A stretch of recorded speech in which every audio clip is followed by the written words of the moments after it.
Allahu Akbar. Baik, kita coba lihat pertanyaan pertama. Assalamualaikum Ustaz. Waalaikumsalam warahmatullahi wabarakatuh. Apakah batal wudunya jika secara tidak sengaja seorang suami bersentuhan dengan istrinya? Apakah batal wudunya jika seorang suami yang telah berwudu tidak sengaja bersentuhan dengan istrinya? Baik teman-teman sekalian, dalam persoalan ini kita akan bagi pada dua bagian. Bagian pertama tentang sentuhan. Ya. Yang paling penting kita harus ketahui dalam hal sentuhan yang kemudian berdampak pada batal dan tidaknya wudu, itu ditentukan oleh keadaan syahwat yang dimaksudkan, apakah muncul atau tidak. Ini keterangan yang pertama. Jadi baik itu yang Anda maksudkan misalnya sengaja atau tidak sengaja bersentuhan, maka bagian pertama kriterianya apakah ada syahwat muncul atau tidak. Ya, jadi kalaupun misalnya mohon maaf Anda tidak sengaja bersentuhan, tapi saat bersentuhan tiba-tiba muncul syahwat di situ, ya, kemudian ya menggerakkan keadaan diri Anda, ya bahkan misalnya sampai keluar sesuatu, kan, dari hal yang telah diketahui, maka di situ jelas membatalkan keadaan wudunya. Tapi sebaliknya, sekalipun dalam sentuhan yang sifatnya sengaja ada sentuhan, tapi dalam satu kasus tidak ada syahwat keluar dan bukan karena sengaja kebiasaan untuk menyentuh misalnya, ya, maka dalam hal ini bahkan tidak membatalkan wudu. Bisa tidak membatalkan wudu. Kita ambil misalnya contoh, Rasulullah SAW pernah beliau menunaikan sholat malam di tempatnya Sayyidah Aisyah radhiyallahu ta'ala anha, sedangkan beliau dalam keadaan tertidur, ya Sayyidah Aisyah. Ketika Rasulullah SAW tengah menunaikan sholat, dan jelas tidak mungkin sholat seseorang ditunaikan kecuali dalam keadaan berwudu, jelas ya. Ketika beliau sedang sholat, diceritakan oleh Sayyidah Aisyah, kemudian tergeraklah tangan beliau, ya, menyentuh kakinya, sampai tersadar kemudian terbangun, dilihat Rasulullah SAW sedang menunaikan sholat, sudah dalam keadaan kakinya bengkak-bengkak. Ya, hadisnya sangat populer, Anda bisa temukan di Al-Bukhari dengan turunan hadisnya dari nomor hadis 2008 sampai dengan 2012.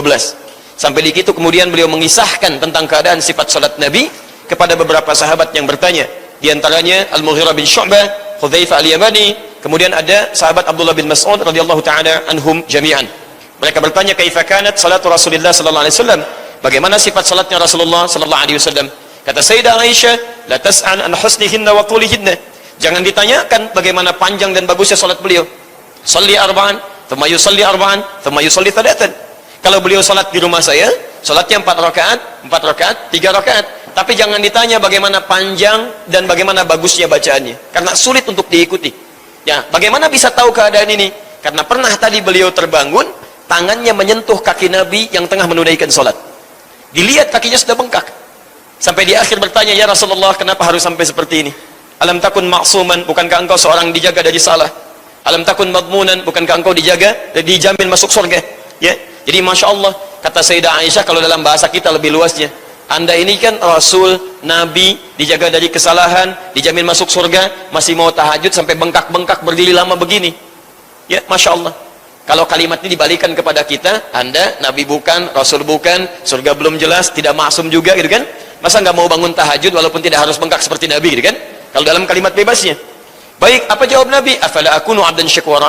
Apa nggak boleh aku menjadi hamba yang bersyukur kepada Allah Subhanahu wa taala? Apa syahidnya kaitan dengan pembahasan kita? Kaitannya adalah ketika Sayyidah Aisyah tangannya terkena kaki Nabi, ternyata Rasulullah SAW tidak membatalkan sholatnya, tapi diteruskan oleh beliau. Teruskan sampai dengan selesainya, sampai dengan tuntasnya. Baik, maka para ulama hadis di sini memberikan pandangan, termasuk ulama fiqih, dalam keadaan-keadaan tertentu, sentuhan bahkan yang terjadi, gitu kan? Sentuhan bahkan yang terjadi, dan nanti akan Anda lihat juga, Nabi dalam keadaan puasa Ramadan pernah mencium istrinya. Ya, dalam kebiasaan rutin beliau ketika akan berangkat beraktivitas, apakah membatalkan puasa? Tidak. Ya, karena itu kegiatan-kegiatan rutin harian yang sudah biasa dilakukan, yang tidak menghadirkan syahwat. Jelas di sini? Nah, jadi sekalipun ada sentuhan misalnya, tapi dalam sentuhan ini tidak melahirkan syahwat, tidak berniat pada keadaan yang khusus terjadi antara suami istri, maka itu dipandang tidak membatalkan wudunya. Baik, tapi kalaupun Anda misalnya, mohon maaf, tidak sengaja sentuhannya, tapi dari situ muncul syahwat, bahkan Masya Allah tidak menyentuh secara fisik, tapi sentuhan non fisik. Ya, jadi di Quran itu termasuk di bahasa Arab ada 2 jenis sentuhan. Ada sentuhan pertama, yaitu sentuhan secara fisikal. Ya, dalam bahasa Arab disebut dengan lamasa. Ya, lamasa. Ya, hari ini antum imannya cukup kuat yang ada di sini ya. Makanya nggak pakai papan tulis, cukup dibayangkan aja ya. Lam, mim, kemudian sin insyaallah. Lam, mim, sin. Lamasa. Baik, itu yang dimaksud sentuhan secara fisikal. Jadi kulit ketemu kulit bisa begini. Itu lamasa. Kalau masing-masing berniat saling menyentuh, masing-masing, misal suami ingin menyentuh, istri ingin menyentuh, ya, ada keinginan saling menyentuh.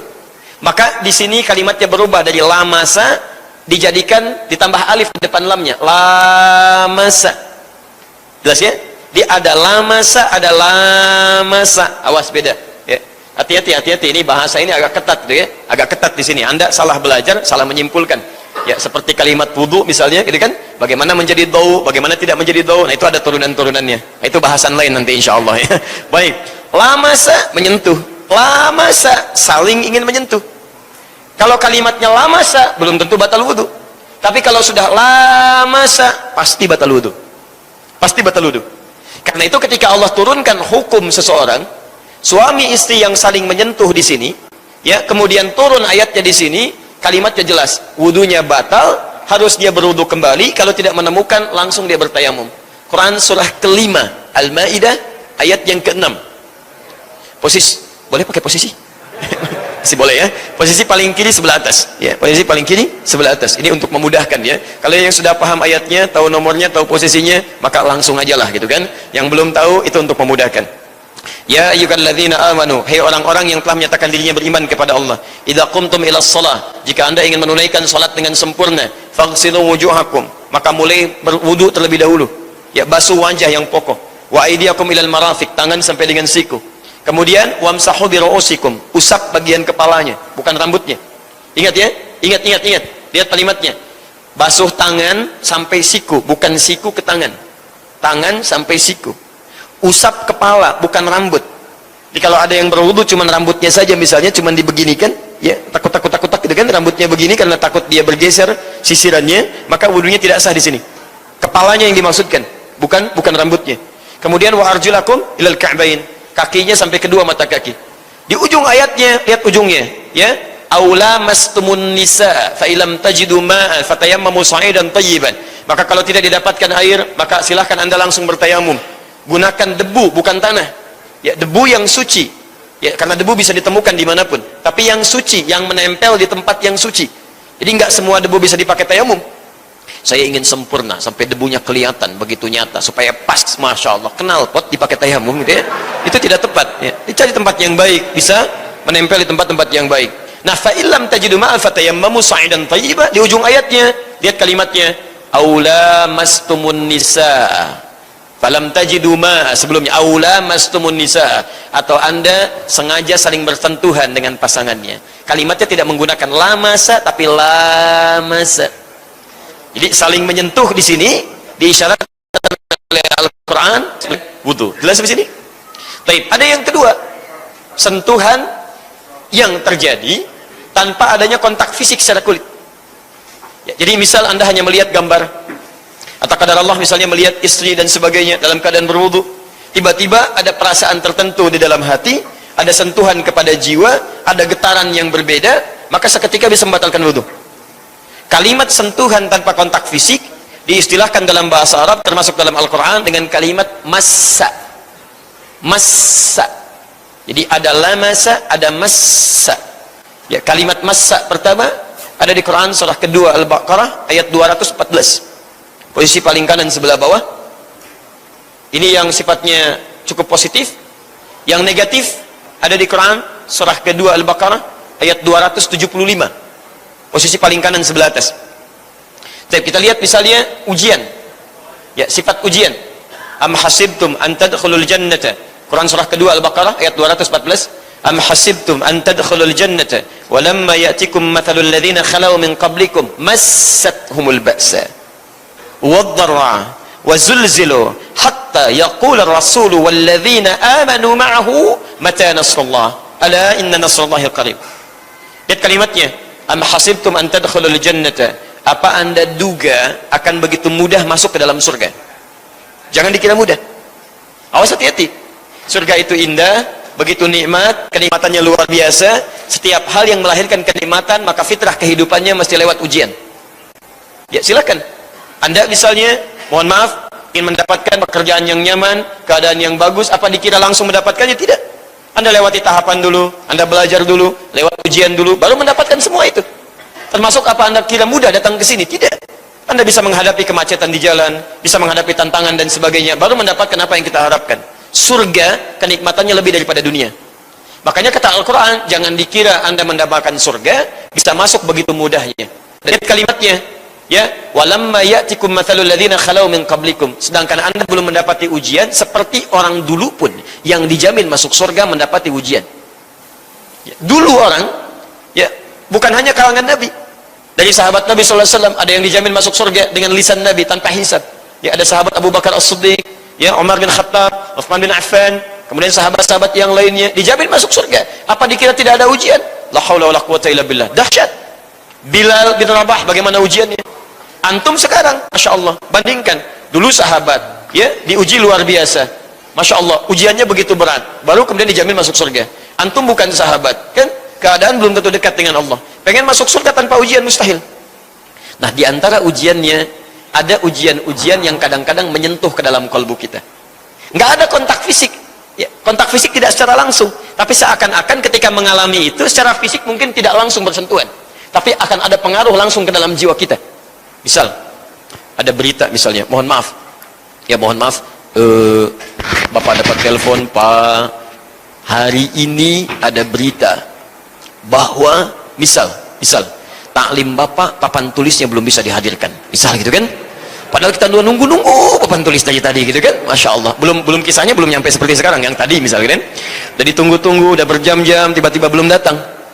Tiba-tiba kan ke hati suka ada getaran. Ya Allah, saya sudah pesan dari tadi, kok belum ada, misal gitu kan. Nah, itu yang disebut dengan massa namanya. Massa. Jelas sampai sini? Nah, jadi memang kita nggak bersentuhan langsung dengan peristiwanya, tapi tiba-tiba langsung ada kontak kepada hati. Ya, tayyib. Afwan, Pak, qadarullah, Anda yang sudah diterima pekerjaan di sini mesti dibatalkan, digugurkan karena keadaan tertentu. Bahkan nggak ada penjelasan. Tiba-tiba ada getaran pada jiwa Anda. Kenapa saya begini? Ya, banyak bisa terjadi. Nah, itu yang disebut dengan massa, sentuhan walaupun tidak secara kontak fisik langsung tapi punya getaran kepada jiwa. Nah, massa namanya. Ada yang sifatnya negatif. Kalau yang tadi positif, ujian-ujian sifatnya positif. Maaf, ada yang negatif.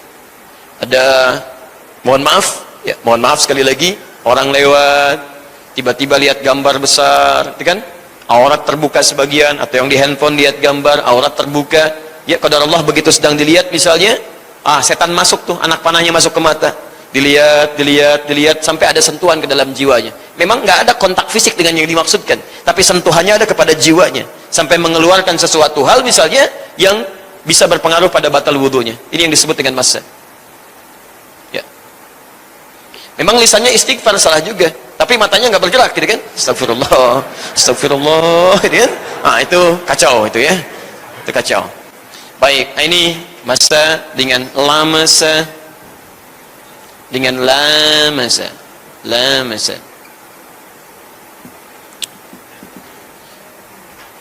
Baik, mohon maaf, pemakan riba juga diilustrasikan begitu oleh Al-Quran. Seperti orang yang kerasukan katanya, ya. Memang nggak langsung bersentuhan dengan setan, tapi keadaan dirinya seperti dikuasai oleh setan. Itu ada di Quran surah kedua ayat 275. Alladzina ya'kuluna riba la yaqumuna illa kama yaqumul ladzi yatakhabbathu asyaitanu minal massi. Bukan lamasa, tapi massa. Ya. Seperti orang yang kerasukan setan walaupun tidak langsung bersentuhan dengan setannya. Ya.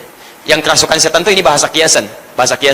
Maksudnya setan kan senang dengan yang haram, yang tidak baik, yang banyak maksiatnya. Itu Quran memberikan istilah ilustrasi yang sangat luar biasa tajam bahwa pelaku riba itu memakan sesuatu yang haram masuk ke dalam dirinya. Kalau sudah haram masuk ke dalam dirinya, maka seperti orang yang dikuasai setan. Kenapa? Mohon maaf, sebab kalau yang haram masuk ke dalam diri seseorang, beredar dengan darahnya, masuk ke telinga nanti jadi sumbatan. Quran surah 6 ayat ke-25. Wa fi adhanihim waqra. Makanya ketika mendengar yang baik-baik, dengar adzan, tidak ada kedengaran. Dengar tausiah, tidak bisa masuk. Diminta sholat, susah. Masuk ke telinga, jadi hambatan. Maaf, masuk ke mata, jadi hambatan. Lihat masjid, gak ada sentuhan. Ya, lihat orang taklim tidak ada getaran. Bahkan disebutkan langsung ketiganya, termasuk dengan akalnya di Quran surah kedua ayat yang ke-7. Khatamallahu ala qulubihim wa ala sam'ihim wa ala absarihim ghishawah. Nah, pelaku riba ini, orang-orang yang makan harta yang haram, itu sekaligus yang haram masuk ke dalam dirinya, dikuasai oleh setan, masuk menjadi penutup dalam dirinya sehingga susah menunaikan amal soleh dan gemar berbuat maksiat. Itu turunannya. Ini yang dimaksud dengan massa, lamasa, dan lamasa. Jadi kesimpulannya, mohon maaf, ya, sentuhan yang dimaksudkan tadi tidak membatalkan wudu, kecuali dalam keadaan tidak sengaja ini keluar satu syahwat tertentu yang berpengaruh pada keadaan wudunya. Wallahu ta'ala a'lam bishawab.